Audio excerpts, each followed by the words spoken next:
ನಮ್ಮ ಈ ಜಗತ್ತು ಸೃಷ್ಟಿಯಾಯಿತು.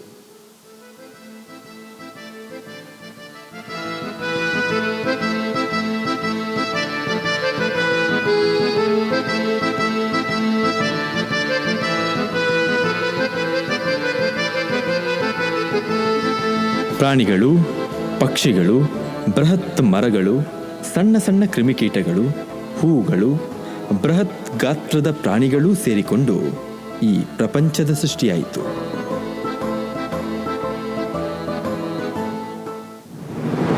ಇದನ್ನೆಲ್ಲ ನೋಡಿಕೊಳ್ಳಲು ಪ್ರಪಂಚದ ಬುದ್ಧಿವಂತ ಜೀವಿಯಾದ ಮಾನವನ ಸೃಷ್ಟಿಯಾಯಿತು. ಆದರೆ ಮಾನವ ಸಹಬಾಳ್ವೆ ನಡೆಸುವ ಬದಲು ಪ್ರಕೃತಿಯ ಮೇಲೆ ಅಧಿಕಾರ ಚಲಾಯಿಸತೊಡಗಿದ. ಮಂಗನಿಂದ ಮಾನವನ ಉದಯವಾಯಿತು.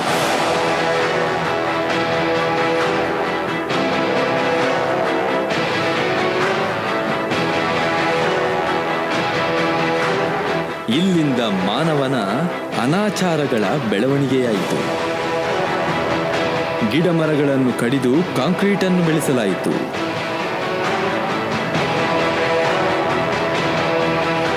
ವೈಜ್ಞಾನಿಕವಾಗಿ ಮುಂದುವರೆದು ಪ್ರಕೃತಿ ಎಂಬ ಬುಡವನ್ನೇ ನಾಶಗೊಳಿಸಲಾಯಿತು. ಬೆಂಕಿ ಹಾಗೂ ಚಕ್ರಗಳ ಆವಿಷ್ಕಾರ ನಾಗರಿಕತೆಯನ್ನೇ ಬದಲಾಯಿಸಿತು. ಡಿಜಿಟಲೈಸೇಷನ್ ಕೂಡ ಮಾರಕವಾಗಿ ಬೆಳೆದು ನಿಂತಿತು. ಮಾನವನ ಅಹಂಕಾರದಿಂದ ನೈಸರ್ಗಿಕ ವಿಪತ್ತುಗಳು ಹೆಚ್ಚಾಗತೊಡಗಿದವು. ಯುದ್ಧ, ಭೂಕಂಪನ, ಸಾಂಕ್ರಾಮಿಕ ಪಿಡುಗುಗಳು, ನ್ಯೂಕ್ಲಿಯರ್ ವಿಪತ್ತುಗಳು, ಆಹಾರದ ಕೊರತೆಯಿಂದಾಗಿ ಹಸಿವು ಹೆಚ್ಚಾಗಿ ಬದುಕು ದುಸ್ತರವಾಗತೊಡಗಿತು.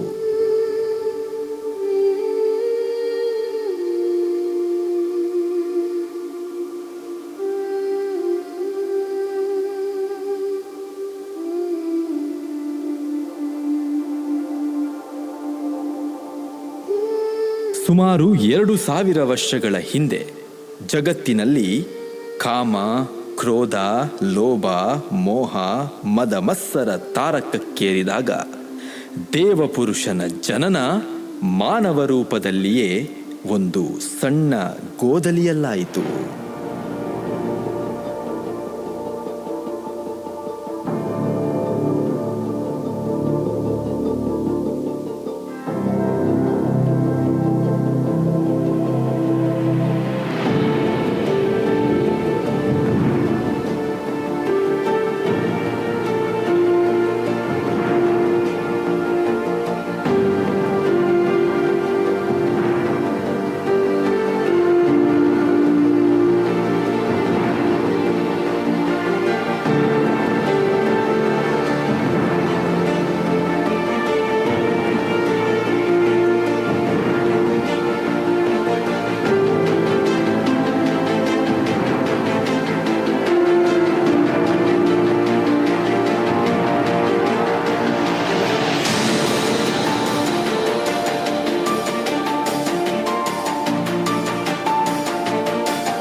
ಕಾಮ, ಕ್ರೋಧ, ಲೋಭ, ಮೋಹ, ಮದ ಮತ್ಸರಗಳು ಮತ್ತೆ ತಾಂಡವಾಡಿದವು.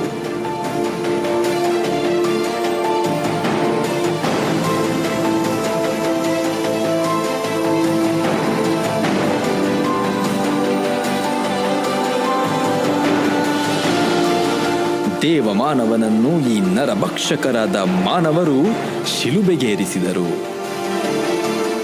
ಅಥವಾ ಜನರ ಪಾಪ ಪರಿಹಾರಕ್ಕಾಗಿ ಅವರೇ ಶಿಲುಬೆಗೇರಿದರು ಹೀಗೂ ಹೇಳಬಹುದು.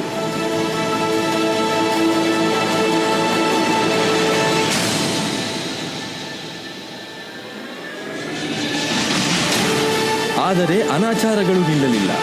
ಒಂದಲ್ಲ ಒಂದು ರೀತಿಯಲ್ಲಿ ಅನಾಚಾರಗಳು ಮುಂದುವರೆದವು.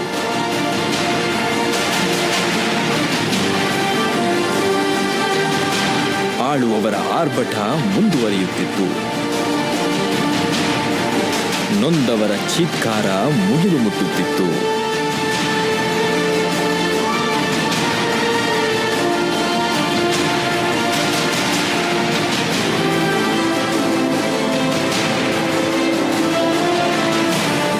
ಹೇಗೆ ಕ್ರಿಸ್ಮಸ್ ಸಮಯದಲ್ಲಿ ಕಷ್ಟದಲ್ಲಿರುವವರಿಗೆ ಸಹಾಯ ಮಾಡಲು, ಮನಸ್ಸಿಗೆ ಖುಷಿ ನೀಡಲು ಸಾಂತಾಕ್ಲಾಸ್ ಬರುತ್ತಾನೋ, ಅದೇ ರೂಪದಲ್ಲಿ ಹಲವು ಮಹಾನ್ ಪುರುಷರು ದಣಿದ ಜನರ ಬದುಕನ್ನ ಬೆಳಕಾಗಿಸಲು ಬಂದೇ ಬಿಟ್ಟರು. ಅಂಬೇಡ್ಕರ್, ಕುದ್ಮುಲ್ ರಂಗರಾವ್, ನಾರಾಯಣ ಗುರು, ಸಾವಿತ್ರಿಬಾಯಿ ಫುಲೆ, ಮಹಾತ್ಮ ಗಾಂಧಿ, ಸ್ವಾಮಿ ವಿವೇಕಾನಂದ, ಮದರ್ ತೆರೇಸಾ, ಬಸವಣ್ಣ, ಅಲ್ಲಮಪ್ರಭು, ಅಕ್ಕ ಮಹಾದೇವಿ, ಕನಕದಾಸರು, ಗೌತಮ ಬುದ್ಧ. ಆದರೂ ನಮ್ಮಲ್ಲಿನ ಸಮಸ್ಯೆಗಳು ತೊಲಗಲಿಲ್ಲ, ಬದಲಾಗಿ ಏರುತ್ತಲೇ ಹೋದವು. ಮತಾಂಧತೆ, ರಾಜಕೀಯತೆ, ನಾವೇ ಮೇಲು ಎಂಬ ಭಾವನೆ, ಮನುಷ್ಯರೆಂಬ ಗೌರವ ಇಲ್ಲದಿರುವುದು, ಧರ್ಮದ ಅಮಲು ನೆತ್ತಿಗೇರುವುದು, ಇದೆಲ್ಲವುದರ ನಡುವೆ ಅಬ್ಬರಿಸಿದ ಸಾಂಕ್ರಾಮಿಕ ರೋಗ, ಆರ್ಥಿಕ ದಿವಾಳಿತನ, ಮಾನಸಿಕ ದಿವಾಳಿತನ, ಸೈದ್ಧಾಂತಿಕ ದಿವಾಳಿತನ, ಕಡೆಗೆ ಜೀವನವನ್ನೇ ಕಡೆಗಾಣಿಸುವ ತವಕ.